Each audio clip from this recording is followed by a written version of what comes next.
podcast named Bluejay Talks. It's me, Kendall Shada. And me, Lawson Zerke.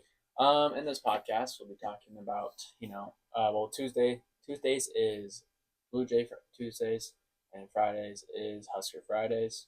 Lawson, would you like to talk about what we're doing? Bluejay Tuesday is going to be more of a local around this area, maybe even a little bit of all of the state of Nebraska, but high school. That's the main focus on Tuesdays is high school players, high school activities, anything anything that's going on for high schoolers in the area. Kind of give them a little shout out. And then Husker Fridays is going to be more of your college and world events are happening, like college sports. We'll try to have some guests on in the future, and just kind of what's going on in the world. So, Kendall, let's get into it today.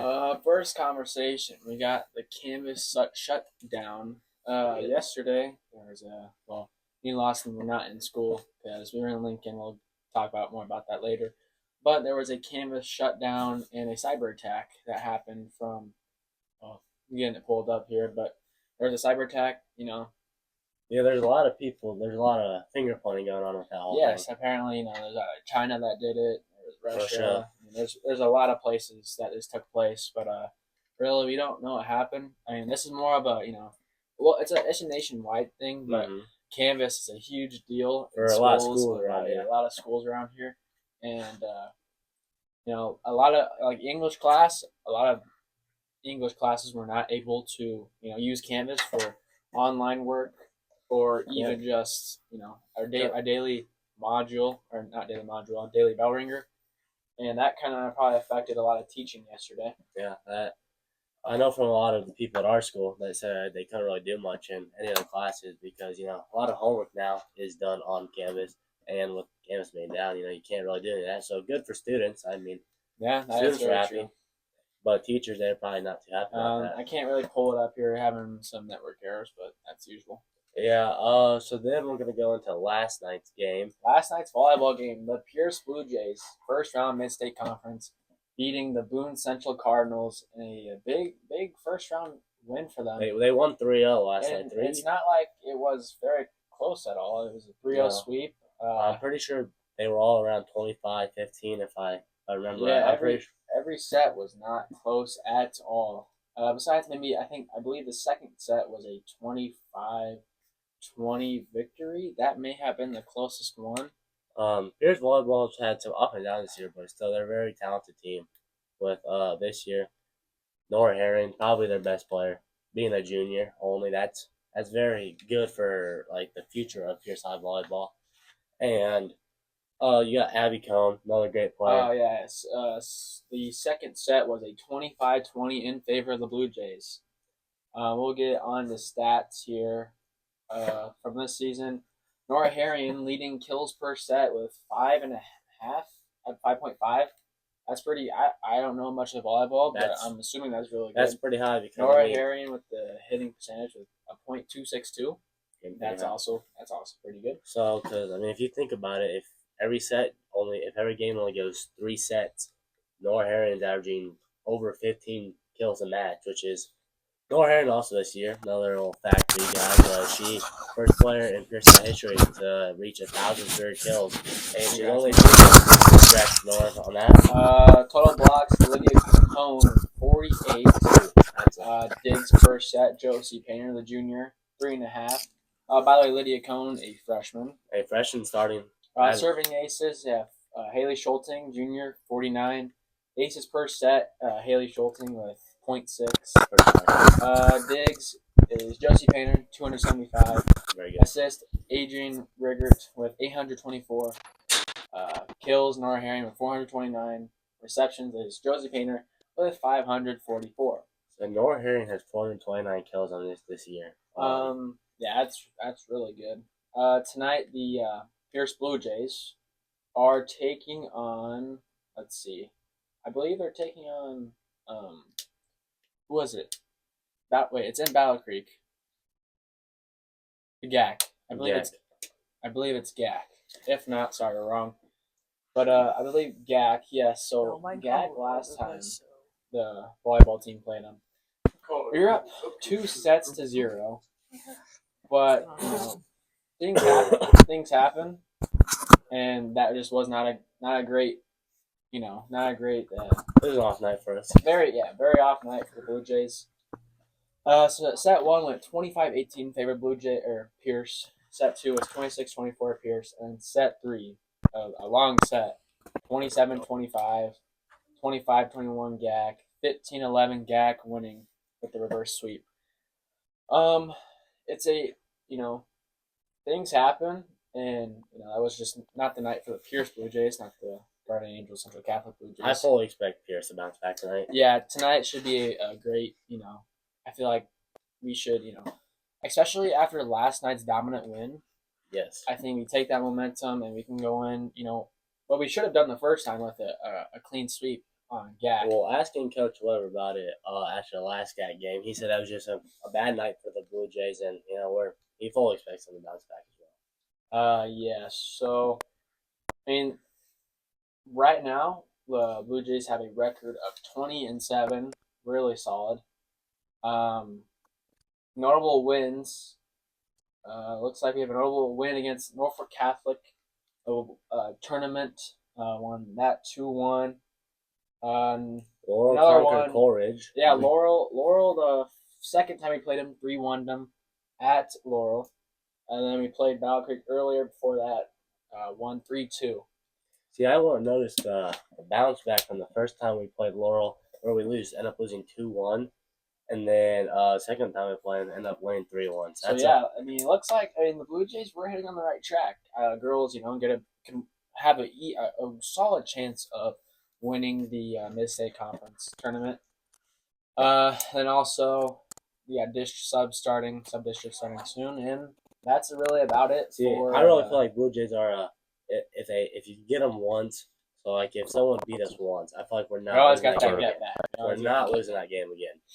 And we're moving on now to our last Friday night. Last Friday night's football game for the Pierce Blue Jays was a disappointing loss, but also not like it was mixed emotions after the game. Yeah, mixed. So Pierce was the number 13 team in PowerPoint wise. If you look at different rankings, Pierce would be 10th in some. Pierce would be there's a bunch of different rankings, but if you look at the state's PowerPoint rankings, Pierce going into that game was 13th.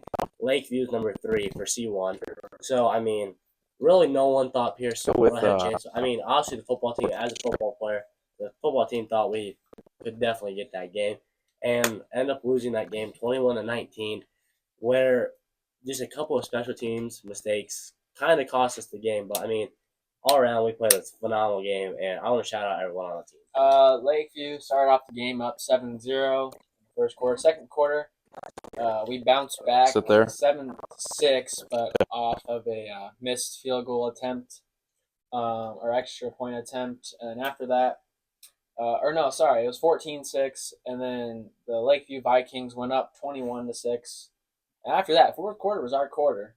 We bounced back, ended up making it 21-19. Missed a 2-point conversion that really would have helped us. And then later on, Blue Jays forced a punt from the Vikings, which then led to the Blue Jays then going on fourth and. It was like 4th and 28 or something. Because that first play, that final drive for the Blue Jays, Brody Schulting, who's a freshman quarterback that is not having to start for us because our senior quarterback, Brock Collison, is out with a concussion right now. There is rumors that he might return this week, but I'm not for sure on that. I don't know if he will, because this week we are playing Schuyler, and Schuyler is historically, they've not been a great team. This year, they did have a win. They just beat Wayne last Friday. That's a big win for Schuyler. But they are not the best team this year. So I don't know if they're gonna risk putting Brock Carlson back in the game. But yeah, so that drive started with an incomplete pass to Gavin Lubisher, just a little behind them, and defense was right on him. Couldn't hang on to it. Then fumbled bad snap between Cameron Keeler and Brody Schulting led to third down and long. And then on third and long, pass rush was just a little bit too much for Blue Jays. Ended up getting a sack. The Vikings did. And that fourth down, ran a screen play, and defense read it well. Looking at stats for the Blue Jays on the offensive side and defensive side, Gavin Lubisher leading with 34.3 receiving yards per game, and Caden Fritz, the injured senior right now, is leading with rushing yards per game with 139.5 rushing yards. Who's in second on that one? We have Jackson Fisher with 55 rushing yards per game. Total touchdowns for the Blue Jays is Ryder Tyson, senior, with 15 tackles per game. Is Bryce Lyncham with 8.1 sacks. Is Cole DeBoer with 2.5 sacks. Interceptions leading is Ryder Tyson. Passing touchdowns is the injured Brock Collison. With 3. Right now, Brody Schulte with 1. Receiving touchdowns, Gavin Lubisher with 3. Rushing touchdowns, the injured senior again, Caden Fritz with 7. Caused fumbles, Cole DeBoer with 2.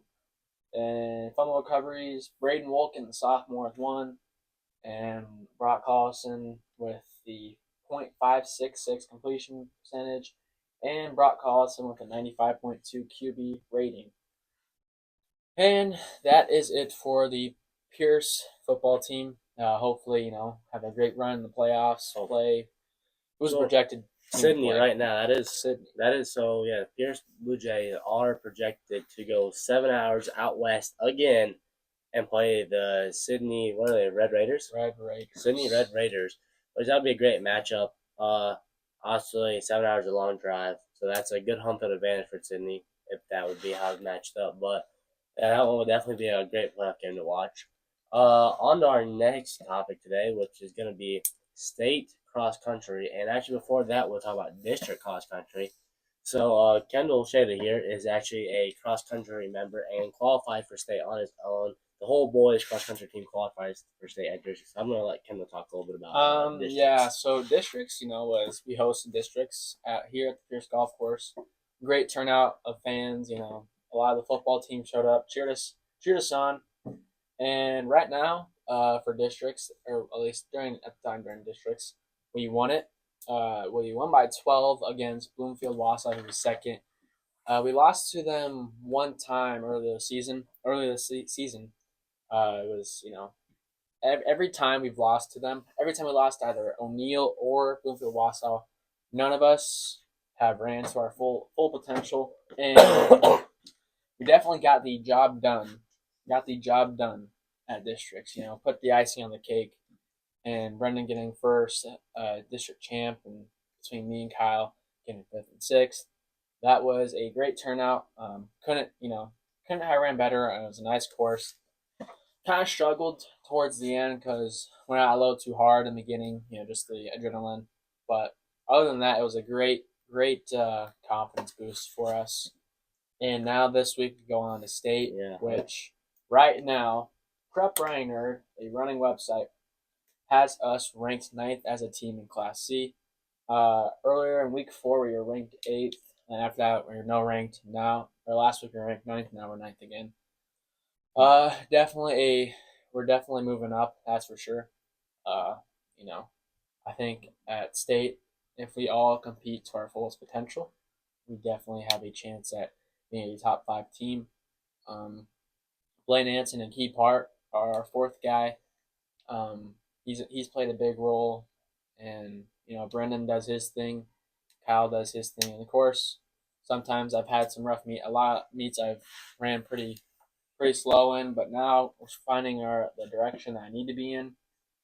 But right now, a team that's been really dominant in Class C for cross country is Lincoln Christian.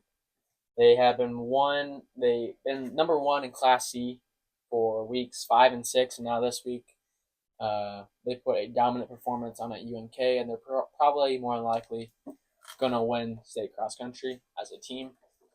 But looking at state itself, Brendan Bowling is ranked, Prep Brainerd has him ranked 7th, and that is they moved him up. So that's a big win, or a big plus side for Brendan Bowling. But we get to stay in a hotel Thursday night. That'll be pretty fun. But overall, with the season coming to an end, it's been a great season.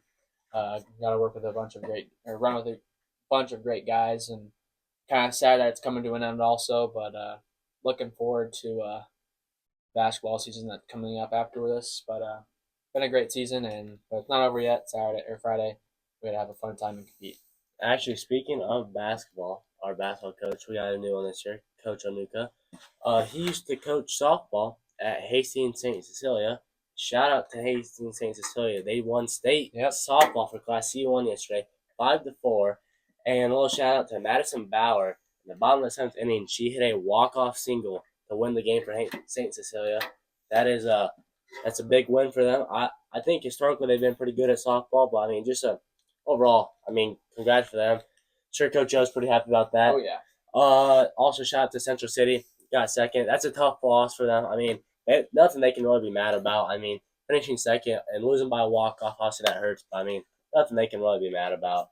So, just wanted to shout them out. That wasn't really on a thing, but yeah. So, Madison Bauer, I saw that she did get, for her that sport, she got the big chain game.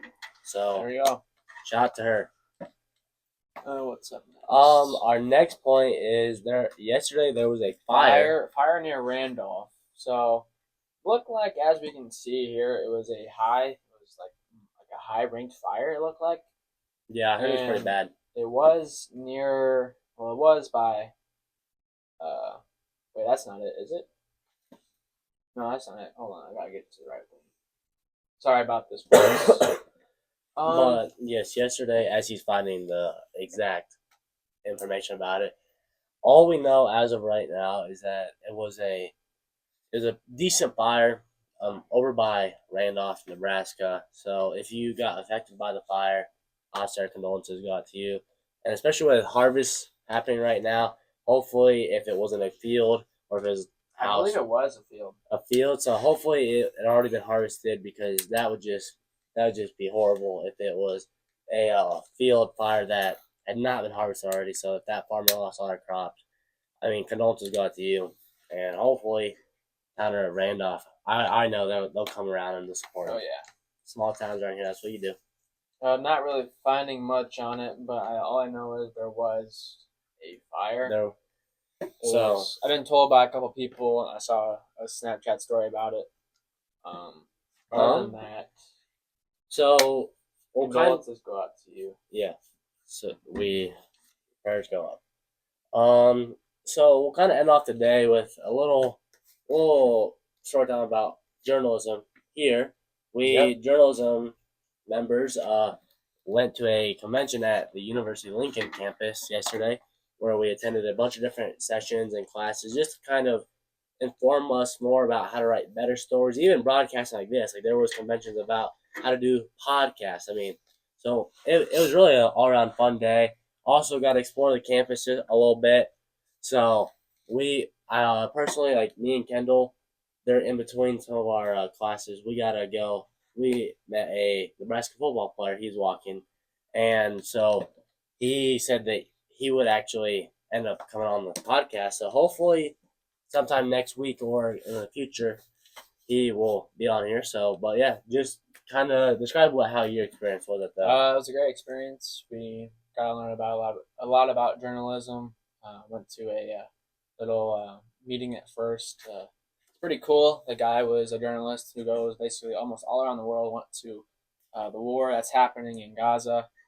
He went to the No Kings protest. No Kings protest, and I think he went through the early ones though. Yeah, he went to the ones in June, July, I believe, and now they're kind of sparking up again. Other than that, after that, we walked around a little bit, went to some meetings, and then for lunch we had Buffalo Wild Wings. Very good. Great lunch with the guys. Great service with them too. Yep. And then after that, went to a couple more. We found these massage chairs that are pretty nice and comfortable. Yeah, because then at the end of the day, had a little bit of free time. That's when we walked around the campus a little bit. Just that was a very, very pretty campus. It is, really. And then it almost gives you a little historic vibe to it. And yeah, that's just pretty cool. It's a very nice campus. And after that, I got some Chick-fil-A. So I was really I got a lemonade from Chick-fil-A. Oh, yeah. And then got home we left around like 2:15. Got back at like 4. 4:40. 4:40ish. And yeah, it was a very fun day with all the I had to go boys. to practice, do a little workout, and then that was it for the day. And that's about it for the. That was about it. Let me just look, see any last minute things that we might have forgot to talk about. Let's just. Yeah, and also volleyball. Their game starts.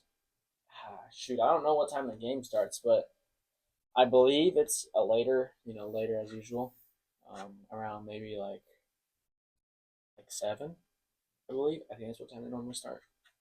But I'm pretty sure it's that guy. All right, so this happened actually a couple weeks ago, but we can still talk about it. There's a big bond for Pierce, the school, and that did not pass. There's like a $26 million bond that, but the school does have necessary needs that it has to keep up with code that they are fixing right now. So I know there's a little bit of controversy about them spending a couple, I think they've been spending some money on just to update the school because to keep up with code. I know there's controversy about that.